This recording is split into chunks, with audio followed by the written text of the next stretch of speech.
Shalom, selamat pagi, selamat datang di Renungan Harian Toraya Minggu 13 Oktober 2024. Sebelum masuk di Renungan Harian Toraya, mari kita berdoa. Bapa, dalam nama Tuhan Yesus, kami akan baca firman-Mu, biarlah firman-Mu ini tetap tinggal di hati kami dan kami lakukan setiap hari. Dalam nama Tuhan Yesus, haleluya, amin. Pembacaan terdapat pada Matius 15 ayat 1 sampai 9.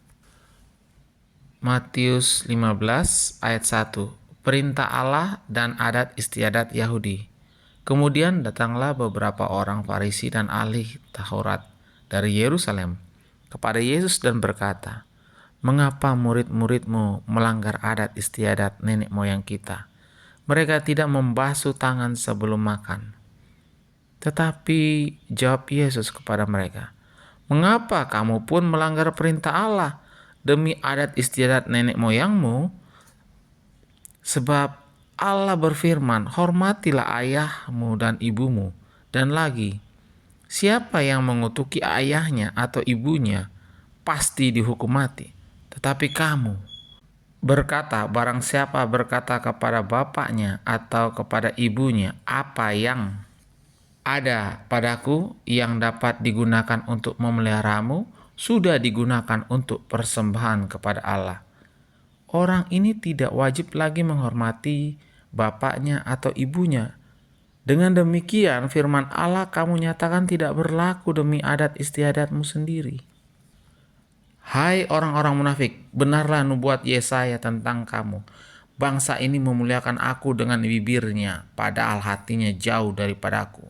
Percuma mereka beribadah kepadaku, sedangkan ajaran yang mereka ajarkan ialah perintah manusia.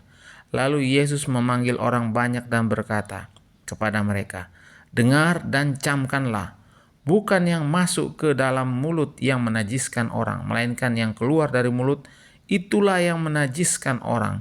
Maka datanglah murid-muridnya dan bertanya kepadanya, "Engkau tahu bahwa perkataanmu itu telah menjadi batu sandungan bagi orang-orang Farisi." Jawab Yesus, "Setiap tanaman yang tidak ditanam oleh Bapa-Ku yang di sorga akan dicabut dengan akar-akarnya.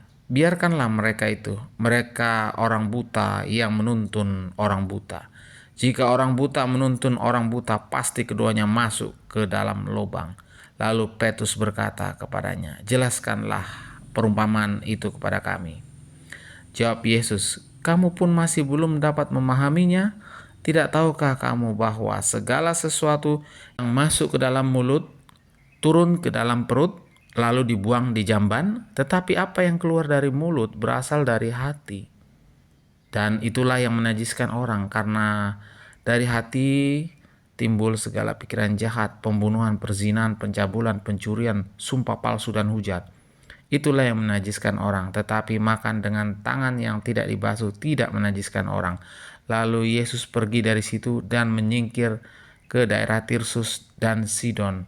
Maka datanglah seorang perempuan Kanaan dari daerah itu dan berseru, "Kasihanilah aku, ya Tuhan, anak Daud, karena anakku perempuan kerasukan setan dan sangat menderita." Tetapi Yesus sama sekali tidak menjawabnya. Lalu murid-muridnya datang dan meminta kepadanya, "Suruhlah ia pergi, ia mengikuti kita," dengan berteriak-teriak.